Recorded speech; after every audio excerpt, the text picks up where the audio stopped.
Muitas poesias, muitos hinos, muitos sermões já foram inspirados neste Salmo 23.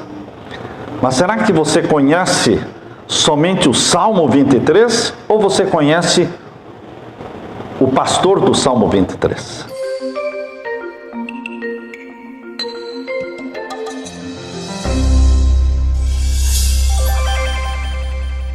Antes de nós iniciarmos o estudo da Palavra de Deus, nós queremos orar com vocês neste momento, assentados como estão. Pai eterno que estás nos céus, aqui estamos na Tua presença para Te adorar, porque só o Senhor merece toda adoração no universo, no céu e na terra. E nós estamos felizes porque o Senhor nos fez adoradores Teus, filhos e filhas Teus. Nós imploramos que o Senhor derrame o Espírito Santo sobre todos nós que aqui estamos. Que o Senhor fale ao nosso coração e que o Senhor aceite a nossa adoração. É em nome de Jesus que pedimos e agradecemos. Amém, Senhor.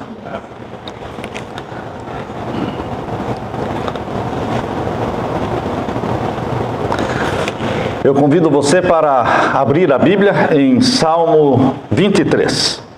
No Salmo 23... este pode-se dizer que é o salmo mais conhecido da Palavra de Deus. Muitas poesias, muitos hinos, muitos sermões já foram inspirados neste Salmo 23.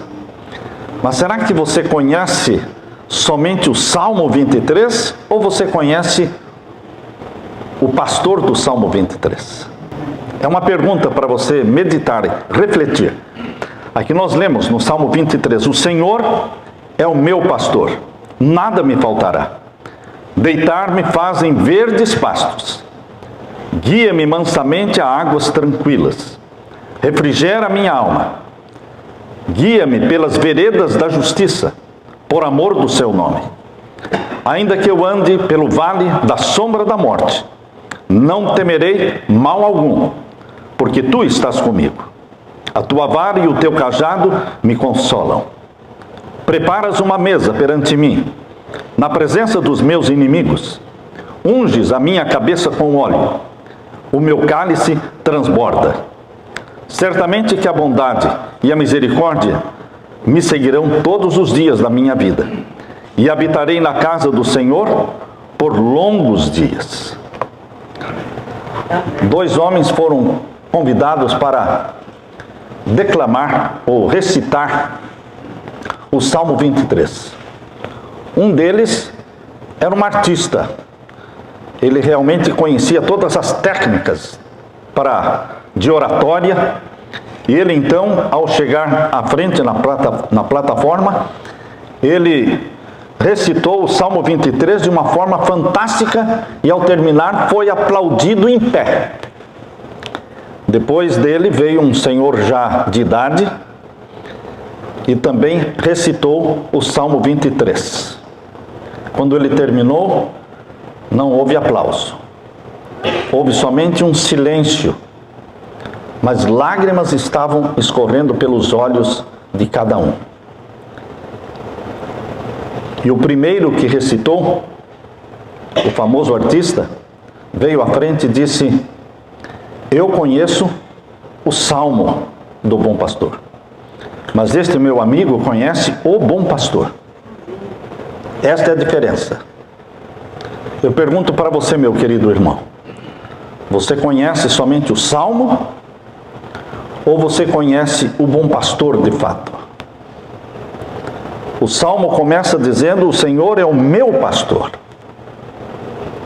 Você tem que se apropriar deste pastor que é Jesus. Ele tem nome, é Jesus. Quando nós falamos o Senhor é o meu pastor, eu tenho que me apropriar dele. Eu tenho que me tornar íntimo dele. Em 1997, nós viemos com a nossa família aqui para os Estados Unidos e fomos lá para Andrews. Em 97 foi a primeira vez que eu tive uma grande crise de ciático. Se você já teve problemas com o ciático, você sabe do que eu estou falando. Eu à noite não conseguia respirar, porque sentia aquelas fisgadas e aquela dor terrível, e a minha pressão baixou, e eu comecei a tremer. E quanto mais eu tremia de frio, a minha pressão caiu, e eu estava tremendo de frio, mais dor eu sentia, porque mais fisgadas eu sentia. Umas agulhadas, sem poder respirar. Eu pensei, vou morrer, porque eu não consigo respirar. E então a Leila me colocou na cama, me cobriu com acolchoados, com cobertor, para me aquecer, deitou do meu lado, me abraçou e começou a recitar este salmo: o Senhor é o meu pastor, nada me faltará. O Senhor é o meu pastor, nada me faltará. Ela foi recitando este salmo e eu fui repetindo junto com ela, até que eu dormi. Dormi, na manhã seguinte fui buscar um quiroprata, e então durante 2 meses eu fui ali tratado pelo quiroprata para colocar o meu quadril no lugar, porque o meu quadril estava deslocado e por isso a perna direita estava mais curta do que a esquerda, e então o ciático estava sendo tocado. Daí então a causa da dor. Queridos, nós aprendemos a conhecer o bom pastor nas horas mais difíceis da nossa vida. É aí que nós aprendemos a conhecer o nosso pastor, que é Jesus. Amém. É fácil pregar sobre o salmo do bom pastor, mas para conhecer o bom pastor, nós temos que passar pelo vale da sombra da morte. Aqui neste país eu aprendi a conhecer muito mais intimamente o meu pastor, que é Jesus. Aprendi e aprendemos a depender dele, viver na dependência dele. Queridos, nós estamos terminando um ano e podemos dizer que até aqui nos ajudou o Senhor. Amém. A olhar para o ano que se finda, nós podemos ver ali muitas bênçãos, muitas provações. Porque Deus não somente nos dá mel, mas também nos dá o vinagre. Mas a bênção é que Deus nos dá vinagre numa colherzinha de chá. Ele nos dá o mel numa concha bem grande. As bênçãos são maiores. As bênçãos são incontáveis. E nós só podemos dizer, bendito seja o Senhor. Ao olharmos para o futuro, para o ano que está chegando, nós podemos nos encher de perplexidade, de ansiedade, de expectativa. E esta é uma armadilha que Satanás prepara para os filhos de Deus, fazendo-os se preocuparem com o passado ou se preocuparem com o futuro. Essa é uma armadilha. Por quê? Porque a palavra de Deus diz que nós não temos que nos preocupar com o passado e não temos que nos preocupar com o futuro. Abra sua Bíblia em Mateus capítulo 6, verso 34. Mateus capítulo 6, verso 34. Veja o ensino que nos vem de Jesus. Mateus 6 e o verso 34. Aqui nós lemos: não vos inquieteis, pois pelo dia de amanhã, porque o dia de amanhã cuidará de si mesmo. Basta cada dia o seu mal. Jesus está dizendo que você não precisa se inquietar, ficar ansioso pelo dia de amanhã. O futuro não pertence a você. O futuro está nas mãos de Deus. Basta cada dia o seu próprio mal. Nós só temos o dia que se chama hoje. Não fique ansioso pelo ano que está chegando. Somente viva um dia de cada vez e plenamente ao lado de Jesus. E quanto ao passado? Abra sua Bíblia em Filipenses capítulo 3. Filipenses capítulo 3 e os versos 12 a 14. Filipenses capítulo 3 e os versos 12 a 14. Não que já tenha alcançado, ou que seja perfeito, mas prossigo para alcançar aquilo para o que fui também preso por Jesus Cristo. Irmãos, quanto a mim, não julgo que eu haja alcançado, mas uma coisa eu faço, e é que, esquecendo-me das coisas que atrás ficam, e avançando para as que estão diante de mim, prossigo para o alvo, pelo prêmio da soberana vocação de Deus em Cristo Jesus. Amém. Paulo, ele dá a receita: esquecer o passado para viver. Quem não esquece o passado, não vive o presente. Esquecer para viver. Será que nós aprendemos esta lição que Jesus está nos dando? Esquecer as traições, esquecer as injustiças, esquecer o mal que fizeram para nós? Queridos, se nós não esquecermos o passado, nós não vivemos o presente. Embora a psicologia moderna insista em fazer você se lembrar do que aconteceu, como é que foi a sua infância, como é que seus pais trataram você, o que aconteceu com você, porque a psicologia moderna, ela tem o objetivo de vasculhar o nosso passado, destrinchar o nosso passado, fazer com que você pense no passado e tente encontrar a solução vasculhando o passado para descobrir as causas da sua depressão, da sua frustração, da sua infelicidade. Mas Jesus está dizendo: esquecendo-me das coisas que para trás ficam. Quanto mais valor você der para o passado, mais infeliz ou mais enganado você será. Porque o passado ruim nos deprime. E o passado bom e maravilhoso nos faz orgulhosos. Mas é passado. Isso é engano. Satanás, ele arma uma armadilha para você, tanto com o passado ruim, como com o passado bom. Para Deus não importa quantas igrejas eu construí no passado. Para Deus não importa quantas almas eu ganhei no passado. Para Deus não importa o que para Deus importa. O que para Deus importa é o que eu estou fazendo por Jesus, pelo meu Jesus hoje. O passado não conta, irmãos. Porque a salvação não depende do que eu fiz no passado. A salvação depende se eu estou em conexão com Jesus hoje. Passado ruim ou passado bom não influencia na minha salvação. Salvação não depende do passado. Salvação depende do presente. Hoje, se ouvirdes a voz do Espírito Santo, não endureçais os vossos corações. Hoje. Queridos, se pensarmos no ano que está acabando, para louvar e agradecer a Deus, bendito seja o Senhor. Se pensarmos no ano que está chegando, para vivermos em íntima comunhão com Jesus, bendito seja o Senhor. O Senhor foi o meu bom pastor em 2019, o Senhor é o meu bom pastor hoje, e o Senhor será o meu bom pastor no ano de 2020.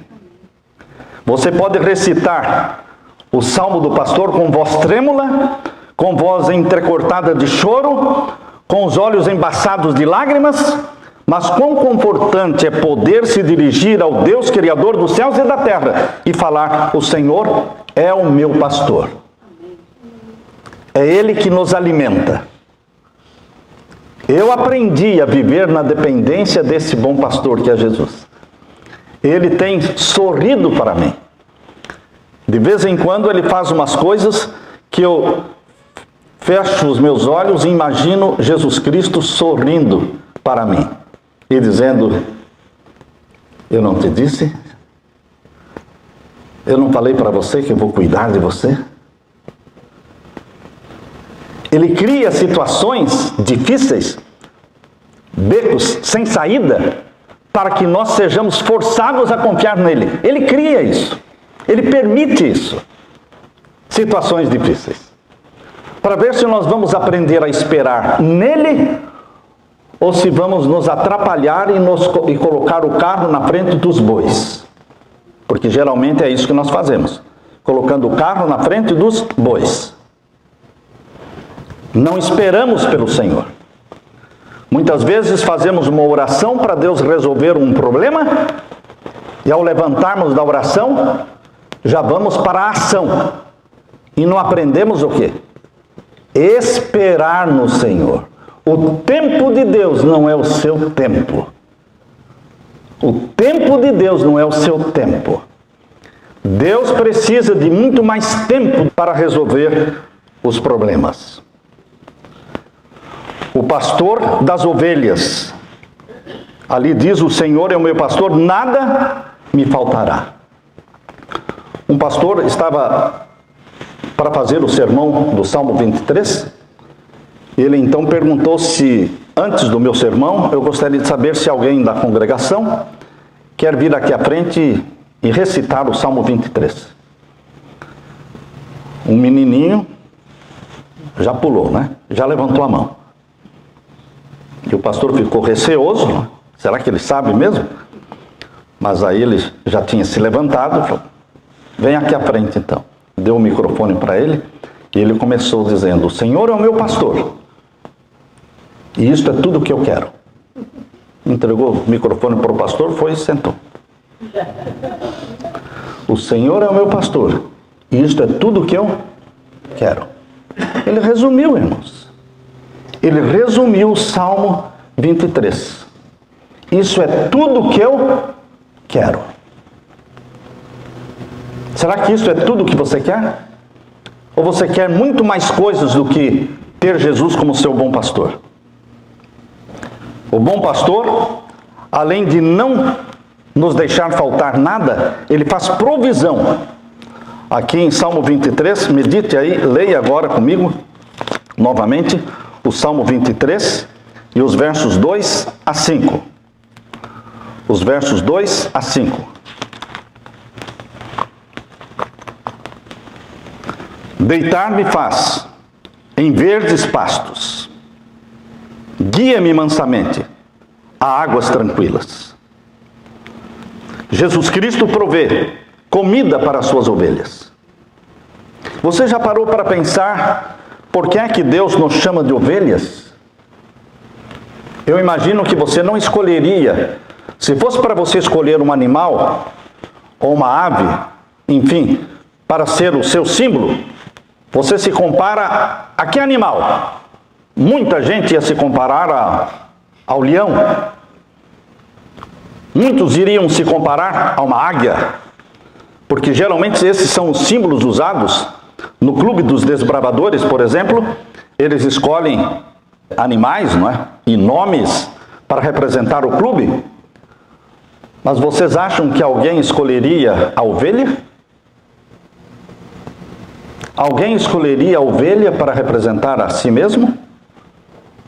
Ou seu clube? Dificilmente. Eu nunca vi. Porque a ovelha não inspira ninguém. A ovelha é medrosa. A ovelha é míope.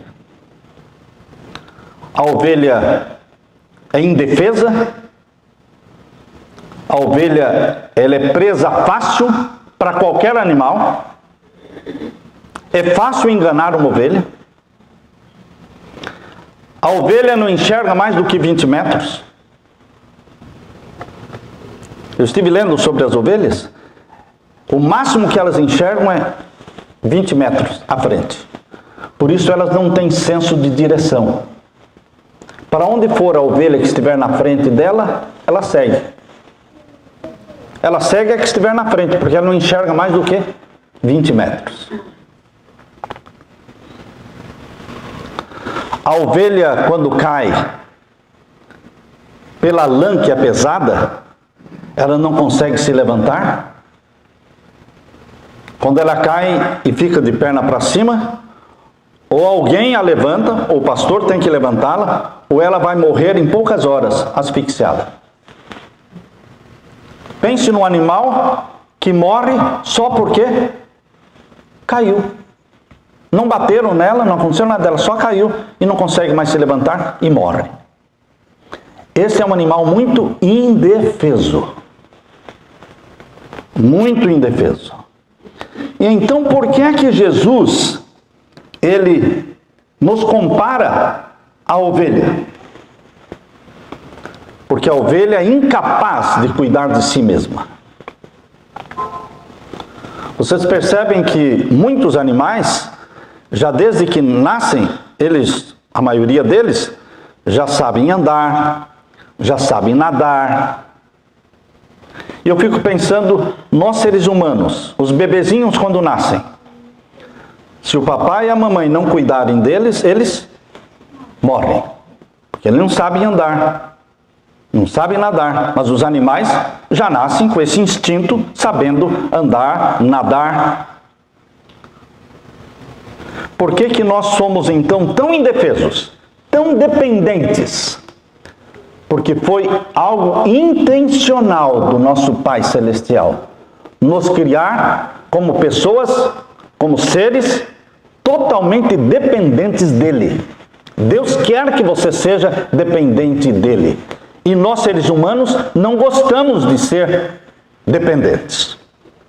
O que o ser humano mais procura é a independência. Independência financeira, econômica, independência emocional, independência dos pais, mas Deus quer dependência.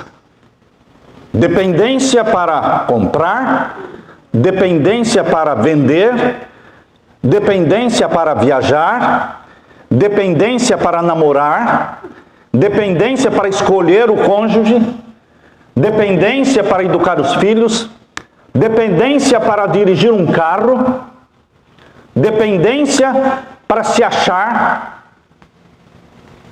Queridos, nós somos muito dependentes. E Deus se agrada pela dependência nossa, porque Ele nos fez como ovelhas.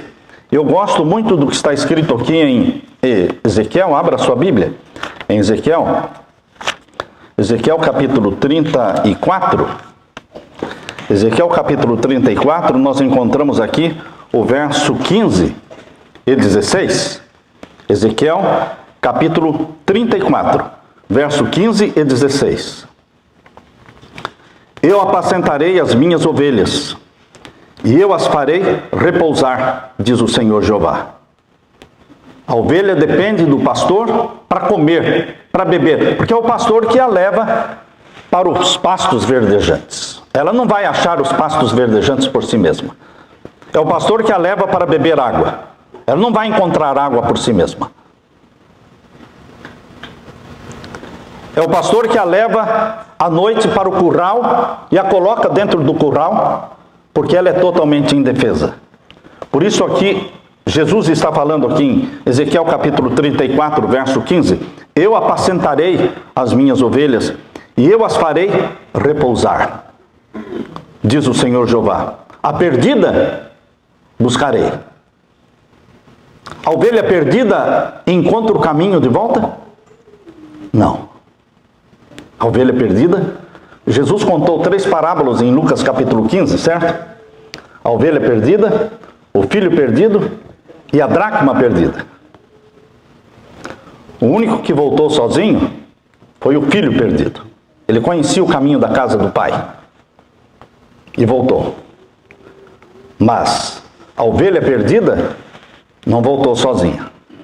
A Bíblia diz, e o bom pastor saiu em busca da ovelha perdida até encontrá-la. Até encontrá-la significa que o pastor ou encontraria a ovelha perdida ou morreria procurando-a. Não existe a cena de um pastor voltando de braços vazios, sem nada nas mãos, fracassado, dizendo, não encontrei. Queridos, e ele foi até encontrá-la. Este até encontrar significa que Jesus Cristo faria tudo que fosse possível para achar a ovelha perdida. E a ovelha perdida é você. Somos nós. É o nosso planetinha. É a família humana. É a única mácula, é a única mancha em todo o universo perfeito de Deus, é o nosso planeta. Ele veio em busca da ovelha perdida. E para encontrá-la, deu a sua própria vida. Até encontrá-la. E quando a encontra, volta para casa, gostoso, diz lá a Bíblia, gostoso. E diz, alegrai-vos, porque eu encontrei a ovelha perdida. Queridos, aqui diz no verso 16, a perdida buscarei, e a desgarrada tornarei a trazer, e a quebrada ligarei, e a enferma fortalecerei, mas a gorda e a forte destruirei. A gorda e a forte dá a entender que são aquelas ovelhas que já não querem mais ser o quê? Dependentes dele. Deus não quer ovelha independente. É o pastor que escolhe o que a ovelha vai comer.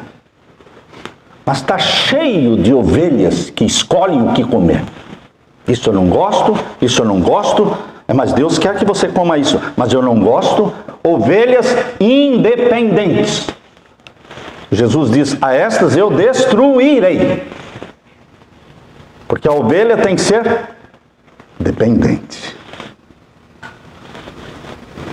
E aqui diz o verso 31 agora. 31. Vós, pois, ó ovelhas minhas, ovelhas do meu pasto, homens sois, mas eu sou o vosso Deus, diz o Senhor Jeová. No Salmo 23, verso 3, diz que Ele nos guia, Ele nos dá direção. A ovelha não tem direção. Nos guia pelas veredas da justiça. Se fôssemos abandonados à nossa própria sorte, entraríamos pelos atalhos perigosos, escorregadios do engano, se seguíssemos as inclinações do nosso coração. Certamente caminharíamos por trilhas sinuosas e que desembocariam em lugares de morte. Mas o bom pastor nos guia pelas veredas da justiça.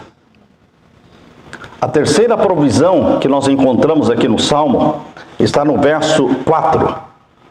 Ele nos consola. Veja ali no Salmo 23. A tua vara e o teu cajado me consolam. Por que é que o pastor tem um cajado? O cajado geralmente não é usado para bater na ovelha. O cajado geralmente é usado para defender a ovelha. Por isso que o cajado tem aquele arco na ponta. Porque com aquele arco ele pode alcançar a ovelha que está caída no buraco, no abismo, e puxar a ovelha. Mas o cajado é mais para a defesa da ovelha. Uma vez um membro da igreja estava caminhando pelo centro da cidade e encontrou o pastor dele. O pastor estava muito nervoso, bravo. E o membro da igreja, olhando para ele, disse, pastor, mas isso não é próprio para o senhor é pastor. O senhor está muito bravo. Ele disse, estou mesmo, porque eu não estou indo em busca da ovelha, eu estou indo em busca do lobo. Está comendo as minhas ovelhas. Eu estou indo em busca do lobo que está destruindo as minhas ovelhas. O pastor, ele se ira contra o quê? O lobo. E o lobo, ele se infiltra no meio das ovelhas. E se veste de ovelhas. A tua vara e o teu cajado me consolam. E aqui diz o verso 5, preparas uma mesa perante mim, na presença dos meus inimigos. Ou seja, Jesus Cristo vai honrar você. Os teus inimigos vão olhar para você e vão ver que você é uma pessoa honrada por Deus. Ele te honra. Como? Ele vai dar o jeito dele para honrar você. Para levantar a sua cabeça quando você está triste. E aqui diz, unges a minha cabeça com óleo. O Espírito Santo, representado pelo óleo, é aquele que unge você. A unção do Espírito Santo. Queridos, será que nós temos este bom pastor? Será que nós temos esta intimidade com Jesus? Ao ponto de falarmos, o Senhor é o meu bom pastor?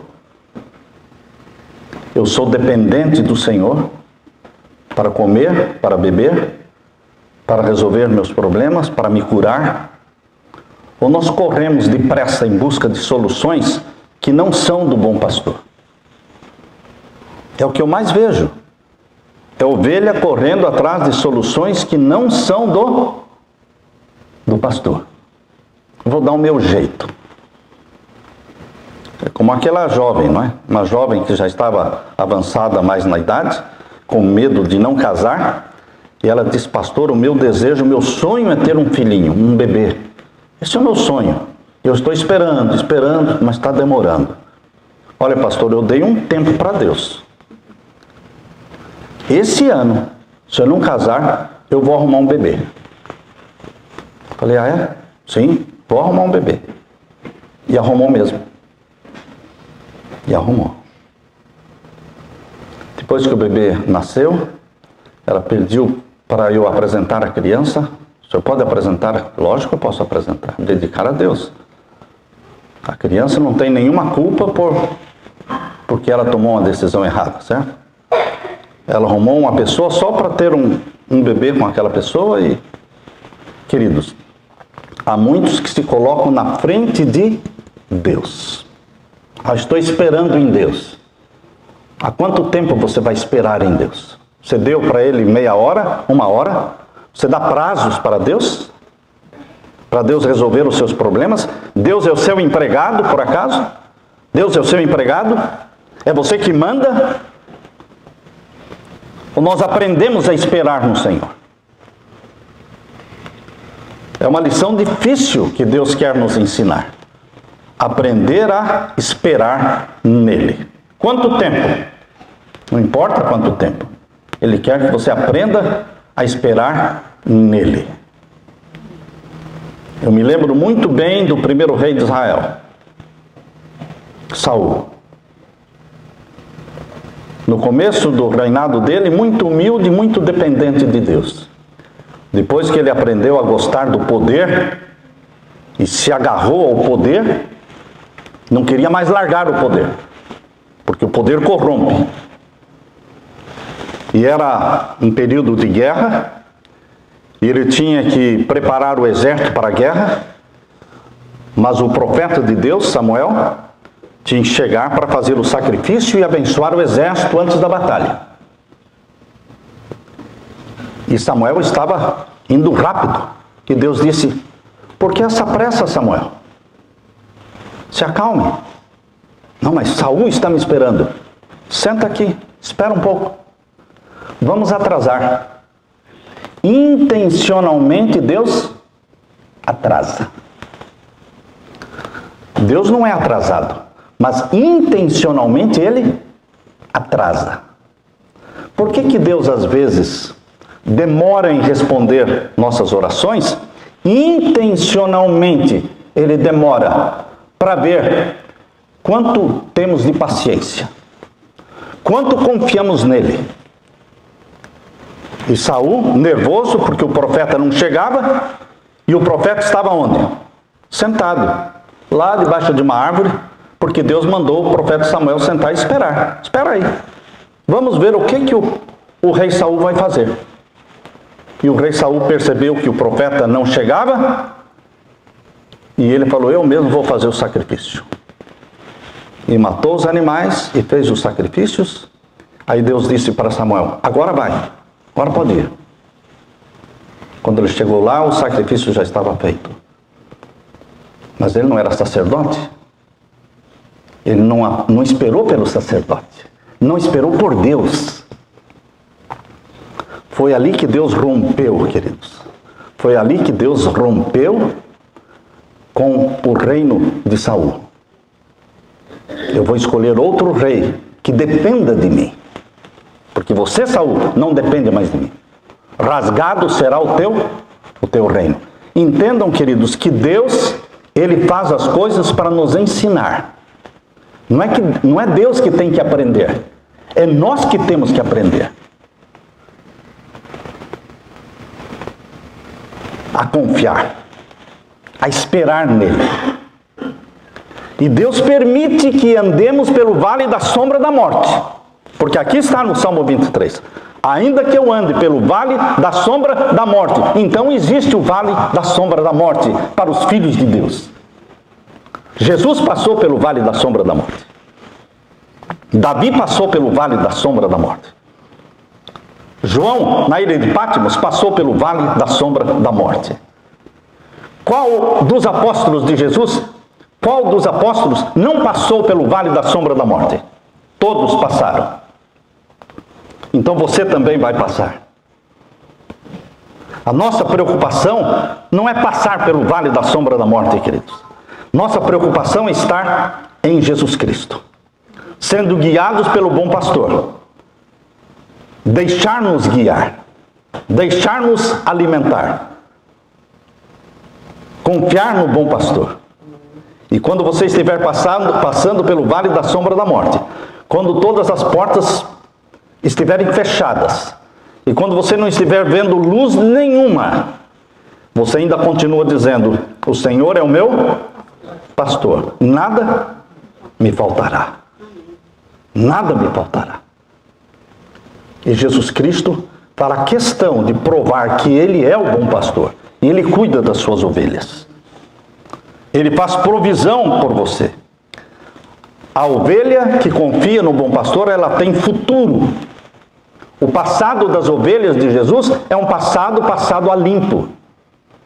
Passado a limpo significa que não existe nenhum pecado contra você, porque foram todos perdoados.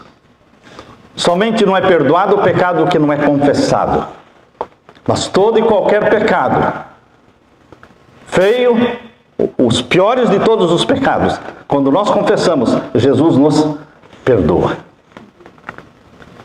E nós não precisamos ficar confessando 2, 3 vezes. Quando o pecado é muito feio, a gente costuma ficar confessando várias vezes, né? Isso ofende a Deus.